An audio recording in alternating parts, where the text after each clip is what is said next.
What is up, chat? Welcome to the stream. This is part 2 of day 46. As you know, in the last session earlier today, I took one win here and a loss on the challenges.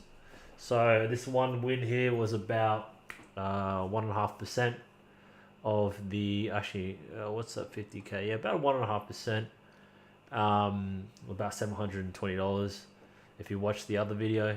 So I took a win there, and then I lost about, on the challenges, about 1% here. And then, so I've waited until all of London session has gone through. The New York Stock Exchange session opened up here. And then from here, I decided to sort of wait for price to play out. And as price was really bullish, as price came into when it first opened, it came into the all-time high on the NASDAQ, and now I was quietly watching this, and I was actually looking for the double top sort of counter trend trade, which is the I like to take a double top with inducement as my criteria. However, I usually take that on the 3-minute and the 1 minute, and it wasn't really clear on the 3-minute. Yes, it was clear on the 1 minute, and so I actually did set up something around here. However, my entry was about up here, and I didn't really get it tapped in, but it went flying down. So that's crazy. Missed it. Oh well, trades come and go. On to the next. So, what was the trade I took this evening? Well, if we look at the 3-minute, or even just the 1 minute, you can see that there's just been a massive leg here. This massive leg went all the way up, and it was due for a pullback. Now the question is, when you have a massive leg like that, obviously it's got to reverse at some point. That creates the protected high. So here we have the 1 minute protected high. Okay, and then what we need to find is the break of structure. And if we look back, it's actually around here. This break of structure, now it is a bit choppy, kind of sweeps it up and down. It was a bit up and down, and to be honest, at the time of this trade, I really only took into consideration not all of this, because like if you look on 3-minute, yeah, it does look like this is sort of the protected high that eventually gets broken. What I did is I took this protected high, which, you know, it's kind of lower probability because it's internal, right? It's part of the leg that goes up, but it's not actually the top of the structure. So I took the top of this as an internal, or I took this section as the break, and then I use this point of interest here as the point to take an entry off. Now price had, this is exactly what happened, and I left the you can see executions here, right? So my original trade was a pro trend trade, so obviously it's bullish on the 1 minute, and 3 minutes bullish. You can see it's going up. So I wanted to take a pro trend trade at the protected structure of the 3-minute. However, I was aiming for an internal protected leg. So this is the internal protected low.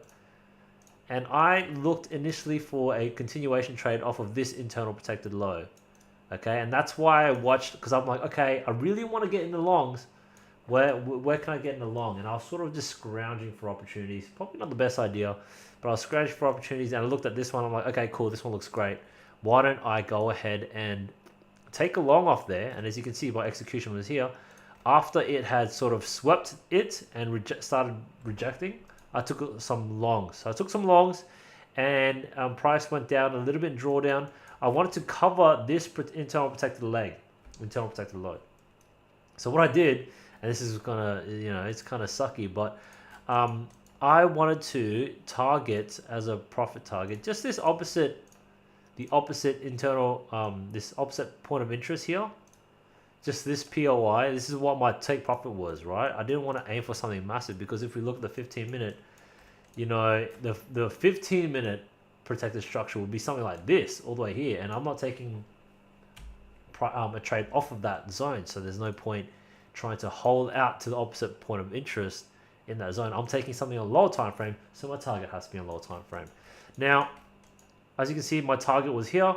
I actually set my stop loss a little bit out of the internal protected low around here, and I just get wicked out. This is crazy. Look at this.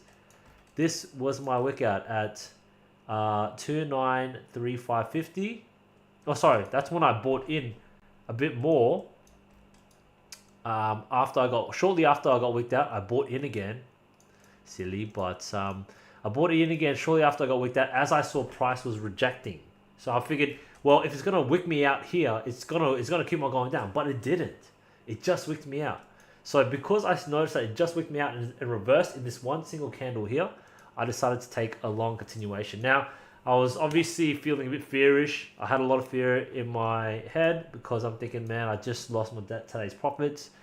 So I didn't target the correct sort of target area. And so you can see I longed here at 22920, which is about, oh, sorry, that is when I got stopped out here. 22935.50, which is about 22935.50 there. So that's when I longed.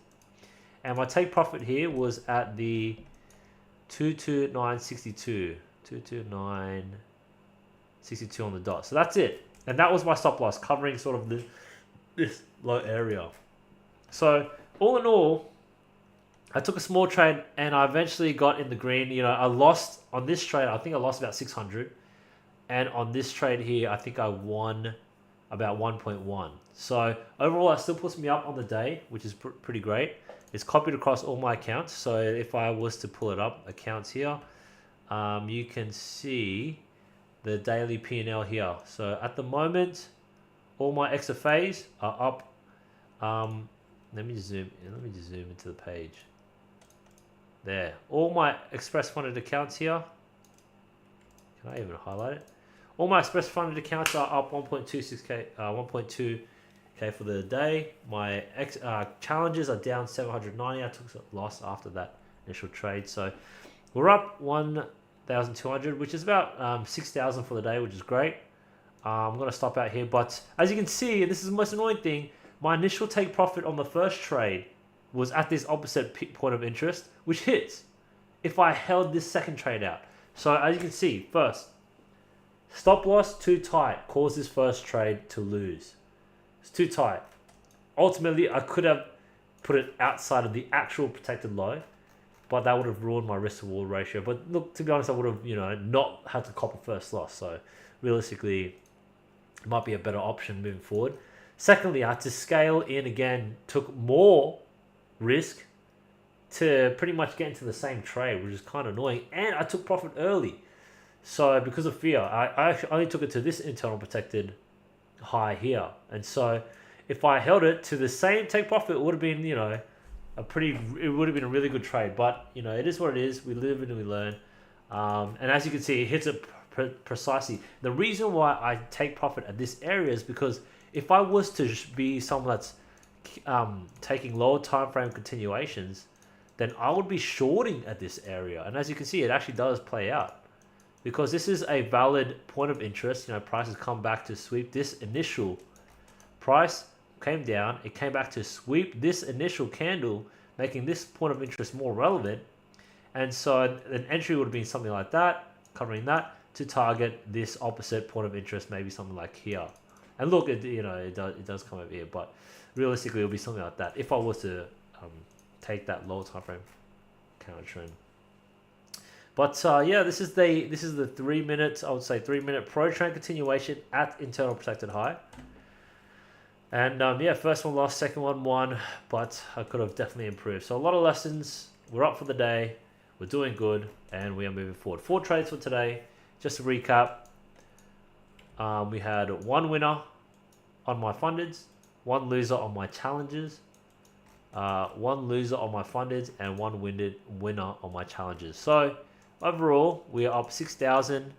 If we bring this up, daily P&L, 1.2 times 5 is 6,000 on the express funded accounts. Happy days.